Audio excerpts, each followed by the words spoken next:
Krakoa is no more and the mutants have been scattered to the winds. Who will rise to lead them now in the battles yet to come? Well, let's hop into the pages of X-Men issue number 25 and find out together, shall we? So then, this issue is actually a focus piece on Kitty Pryde, and we actually begin sometime in the past, not long after Kate realized that she was the only mutant who couldn't go through the Krakoan portals. Understandably, at the time, she was pretty bummed. Her friends and surrogate family had created this beautiful paradise island and she couldn't easily interact with it as everyone else could. It made her feel forgotten, it made her feel less special, though as a nice old lady on the bench feeding the birds says, hey, you know what, if you're the only one of your super friends who has this unique problem, doesn't that unique thing make you more special in the long run? And maybe that lady was onto something, because flash forward to the future, Kate Pryde is now the only mutant who can travel through the Krakoan gates after MODOK hacked them all. Again, no one really understands why, but it may end up making all the difference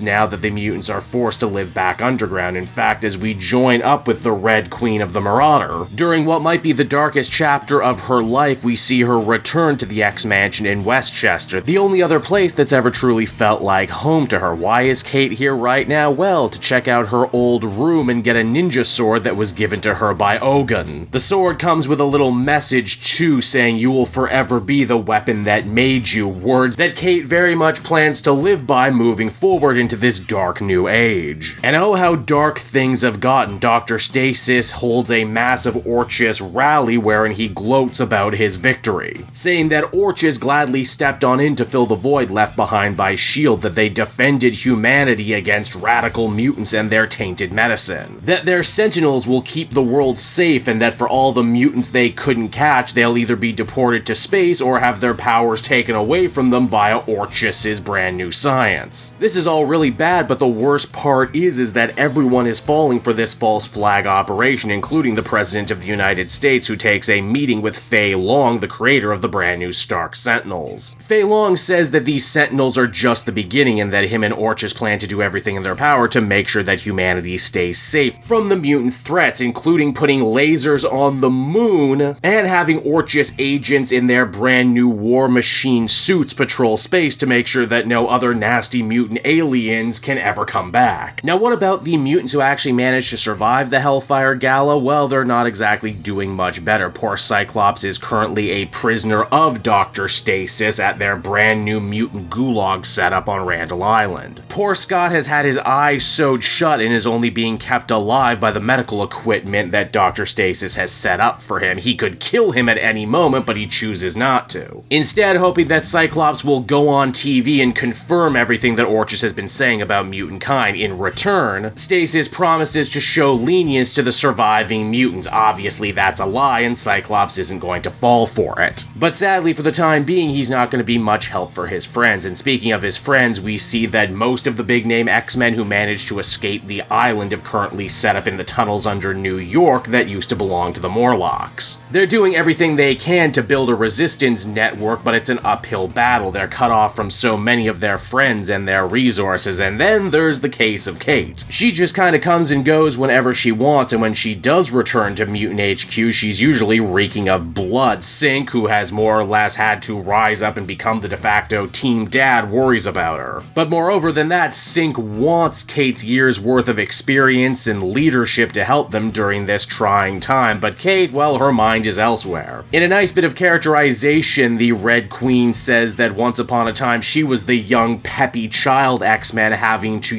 gas everyone else up, but now she's just another dark, broken down old warhorse. Still though, whether she's conflicted or not, her ability to pass through the Krakoan portals is going to be invaluable for the survival of mutant kind going forward. Kate visits Mars to see what became of the mutants that Orchis dropped on the planet's doorstep. Needless to say, not good at all. If you've been reading X-Men Red, you'll know Storm and Genesis are in the middle of a giant mutant civil war right now, meaning these poor refugees are getting trampled by both sides. Kate does manage to find one poor guy named Woofer and puts him to work building a list of all the mutants who are currently on the planet. What are their powers and how useful could they be to fighting back against Orchis? This is sadly all that Kate can really do for these poor mutants right now. It's not like she can take them back with her, so it looks like they're stuck for the proceeding. Then there's of course the case of Forge, another one of the X-Men's former big guns. He stumbled through the nearest Krakoan gate when Charles's psychic message went out, only here's the thing. Now that Krakoa is no more, a bunch of Forge's Krakoan tech is beginning to fail, meaning that the ultra-dangerous children of the Vault are now free from their Matrix dream pods and out for some revenge. Want to know more about that? Go read the Children of the Vault book when that starts. Now, what about Miss Marvel Kamala Khan? She was supposed to be a centerpiece of the Hellfire Gala. Emma Frost moved heaven and earth to see her return, only for the whole party to go to hell in a handbasket. Obviously, for Kamala, this is probably the worst time in history to discover that you're actually a mutant and human hybrid, but Emma, to her credit, does try and make it so. Miss Marvel can ease back into her old life. She put the mind whammy on Kamala's parents, and also was sure to destroy her death certificate, meaning as far as the law is concerned, she never really died. Emma, who is now going by her assumed name Kendall Hayes, thinks that she's doing Kamala a service here, giving her the chance to back out of this whole mutant problem. But because Miss Marvel is Miss Marvel, she vows up and down that she would have happily stood by and helped the mutants even if she didn't have an X gene. After all, what's happening to them is wrong, and heroes put things right. Miss Marvel's not the only one who feels that way either. Captain America Steve Rogers has reconvened the Avengers Unity squad, and they're currently coordinating with their X-Men counterparts to try and bring down Orchis. Again, want to know more about that? Be sure to pick up Uncanny Avengers when that book drops. Now, it's only when things have finally calmed down and Emma and Kate are alone does Frost bother to ask what the hell happened to Kate at the end of the Hellfire Gala, and the answer might surprise you. You'll remember Kate shocked herself by stumbling through a portal. Well, apparently she ended up in Jerusalem, smack dab in the middle of an Orchis hit squad. Obviously, the captain of the Marauder was mighty pissed, and she decided to take out all of her rage on these poor schmucks. She fought like an absolute devil, too. She fought like someone who trained under Ogun and someone who shadowed Wolverine for most of his life. Indeed, Kate, too, is very good at what she does, and what she does isn't very nice. Also, now that Krakoa is no more, its laws are also out the window, too. Murder no man? Yeah, that one can sit on the back burner right now, because what Kate really wants is some good old-fashioned revenge. And she does this by walking through these Orchis thugs and turning them into red mist. As Kate puts it, this was a rebaptism by blood. When she was done, the Red Queen was officially dead, and Shadowcat was born once again. But not the same old fun-loving Shadowcat from before. Oh no, this is a deadlier, more brutal Shadowcat for a deadlier, more brutal time in mutant history. And as the comic comes to a close, we see Shadowcat is ready to cross another name off her Orchis hit list. Angelica the Firestar, the one that she believes sold out mutant kind to Orchis. And so there you have it, everyone, X-Men issue number 25, and I gotta say, this book does a great job picking up the baton from the end of Hellfire Gala and really running with it. We get a nice little taste and a bunch of setups for brand new spin-off series that we're going to be able to enjoy in this brand new Fall of X era, but more than anything, what I like about this book is how it continues to grow and evolve Kate Pryde as a character. And man, when you stop and think about it, she's gone through so much in these 3 years of Krakoa. Think about it, she went from a pirate to a space pirate, to a Red Queen, to a council member, and now she's a kick-ass ninja. And as the only mutant who can actually travel through the Krakoan gate, she might actually be the last best hope for mutant kind to defeat their enemies and rise once again. You love to see fan-favorite characters be elevated like this. Overall, I would give this one a very strong, very positive 8 out of 10. If you've been a lax X-Men reader, this is actually the perfect time to pick up with this series too.